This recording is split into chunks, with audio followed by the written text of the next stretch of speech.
Selamat semuanya merdeka. Ini adalah hari yang spesial buat bangsa Indonesia di Hari Kemerdekaan Republik Indonesia yang ke-77.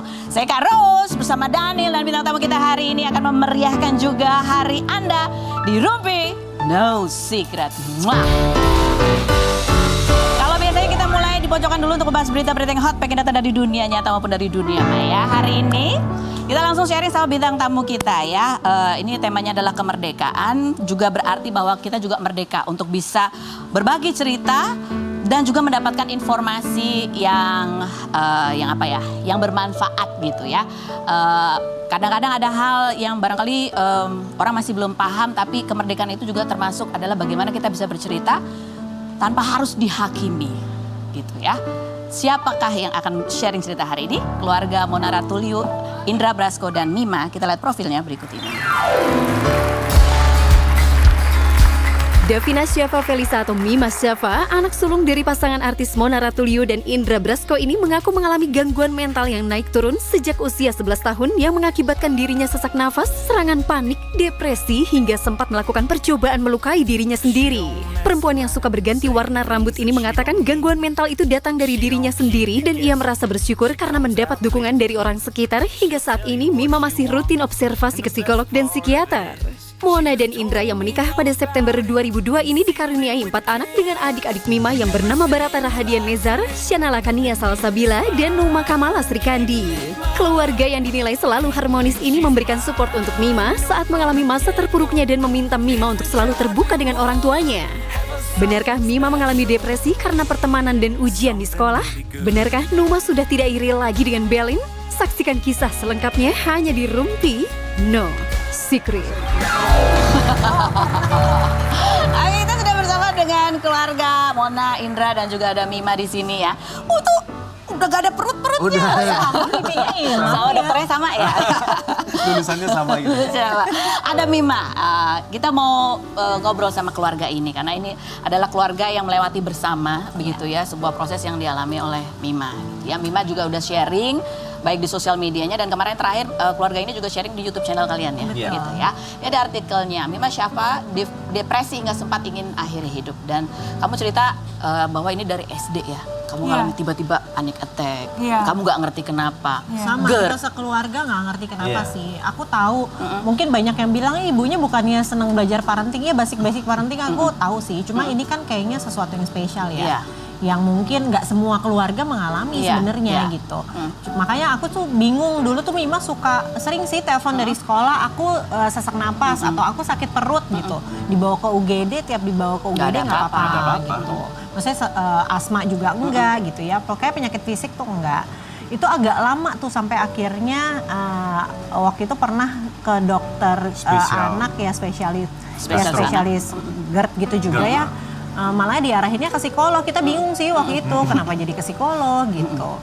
Terus tapi akhirnya mulai rutin ke psikolog waktu itu.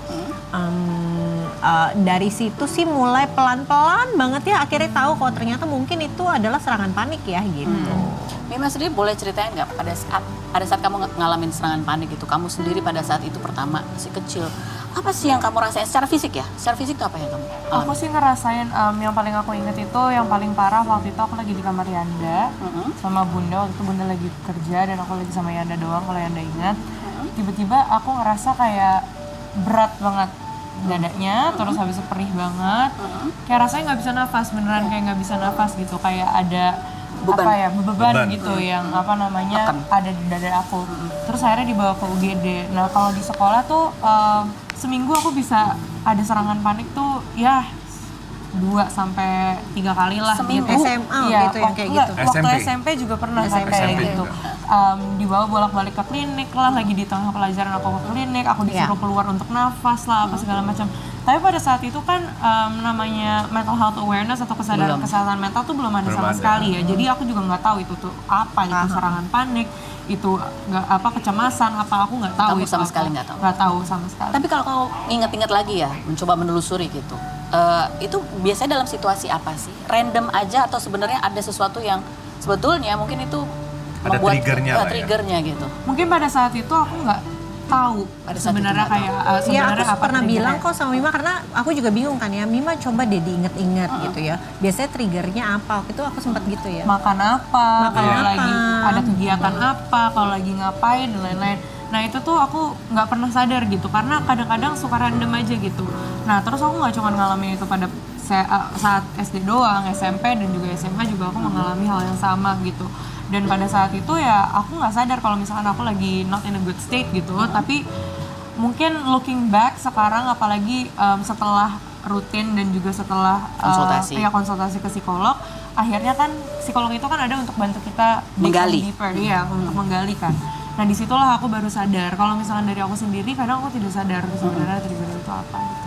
Jadi belum bisa di-sharing, nggak bisa di-sharing. Apa Jadi itu? mungkin gini ya kalau menurut aku ya, mungkin gini, mungkin Mima ada masalah yang numpuk, tapi kan dia mendem ya, di badan mungkin begitu penuh, ada masalah sedikit aja yang mungkin Iya. buat kita Biasa. biasa aja gitu ya. Tapi karena mungkin Mimanya juga penuh, jadi mungkin cuma nggak seneng sama situasinya aja tuh bikin dia ngerasa meledak gitu. Meledaknya mungkin bentuknya panik, attack, Ya karena sesak setiap orang nafas. respon emosi tubuhnya juga Iya beda-beda. beda-beda gitu. Tapi mungkin ada hal yang sebenarnya kamu nggak nyaman gitu, yang kalau ditelusuri bahwa itulah kok sebenarnya situasi yang bikin kamu nggak nyaman dan itu yang mudah sekali memicu panik attack. Ada sih sebenarnya, cuman kan sekarang aku juga masih under observation juga kan, masih diobservasi juga sama psikolog dan juga psikiater. Jadi ya untuk sekarang ya kita masih coba aja gitu mencari tahu sebenarnya apa gitu. Tapi kalau dari aku sendiri, aku emang dari dulu suka susah sama situasi sosial yang terlalu rame gitu. Itu juga bisa nge-trigger. Iya. Cuman ya kan aku juga semakin tambahnya umur aku semakin beradaptasi juga. Tapi kan jadinya banyaklah kayak pemicu-pemicu yang berbeda-beda, dan pemicu itu sendiri juga nggak harus dari sekitar kita, dari lingkungan kita. Pemicu itu juga bisa datang dari secara genetik, secara biologis, secara hormon dan lain-lain. Jadi ya sekarang kita masih under observation juga sebenarnya pemicunya itu dengan alasan apa. Tapi ya yang paling penting aku rutin ke psikolog dan juga ke psikiater dan juga rutin taking medication juga. Oke. Kalau di YouTube channelnya Mona dan Indra juga kan ada penjelasan dari psikiater, psikolog ya, psikolognya, bahwa apa sih penyebab depresi? Ada sebabnya, ada macam-macam tadi ya. Dibilang ada secara keturunan, ada DNA, biologis, bisa kimiawi ada otak, kimiawi bisa otak. biologis. Apalagi kalau mungkin pas zaman puber kan hormon berubah, Iya, betul, itu juga betul. memicu, dan satu lagi memang pemicu dari luar dan dari dalam bagaimana cara merespon lingkungan. Jadi ada macam-macam gitu ya. Banyak banget. Jadi nggak bisa dijudge, oh ini karena ini nggak bisa cuma Iya. satu. Nggak Makanya bisa. kamu bilang kamu mesti Pasti banyak sih, observasi pasti dulu banyak. gitu ya. Nah sekarang sudah sampaikah pada tahap dimana kamu mulai sedikit-sedikit tahu, oh ini memicu nih. Terus aku mesti ngapain ya pada saat ini kayaknya ini nih gitu. Ini nih agak kita harus cari solusinya. Ya karena sekarang aku juga lagi terapi juga ya untuk belajar lah kalau Iya, dia mulai mengenal dirinya sendiri iya gitu belajar ya. untuk mengenal diri aku sendiri gitu. Aku udah mulai kayak pelan-pelan coba grounding aja sih gitu, karena kayak kalau misalkan aku belajar untuk being grounded gitu, ya aku jadinya tahu gitu loh sebenarnya oke hal-hal apa aja nih yang buat aku ngerasa nggak enak. Mungkin entah aku kalau misalkan pergi ke suatu tempat, kalau aku pergi keluar ya udah berarti aku choose to stay at home aja dulu. Atau kalau misalkan aku lagi ngerasa penat di rumah ya udah coba kita keluar gitu. Atau enggak milih lah kayak teman-teman siapa aja yang aku mau surround myself with, support system siapa aja yang mau aku masukin di dalam hidup aku. Terus habis itu kalau aku lagi ngerasa nggak enak, aku langsung ngomong ke Bunda Yanda dan mulai nggak mendem ke diri sendiri gitu-gitu sih. Mulai nggak enak tuh misalnya nggak enak apa?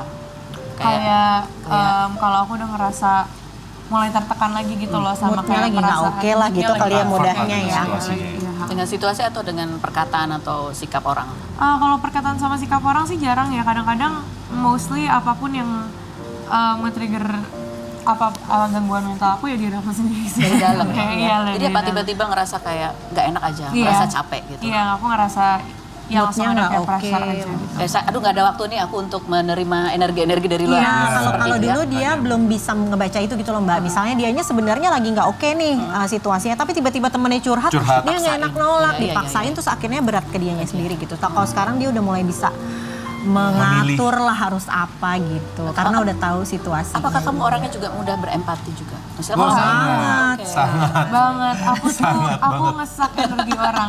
Iya, dia menyedot Dia tuh kalau deh, nggak paling pokoknya. nggak bisa ngelihat Complicated lah. sesuatu yang dianggap nggak beres gitu ya, dia tuh selalu pingin Kayak siapa? beresin. Kayak bapaknya. oh iya iya. Makanya kalau mau dibilang secara genetik ya kita berdua tuh Sebenarnya ada kesamaannya ya. Ada kesamaan. kita tuh sama. Tapi pasti Ini ada bedanya dokternya. ya. Kalau ada sama bapaknya berarti. Kalau dari bapak sendiri, bapak tahu bapak orangnya juga ya. Iya.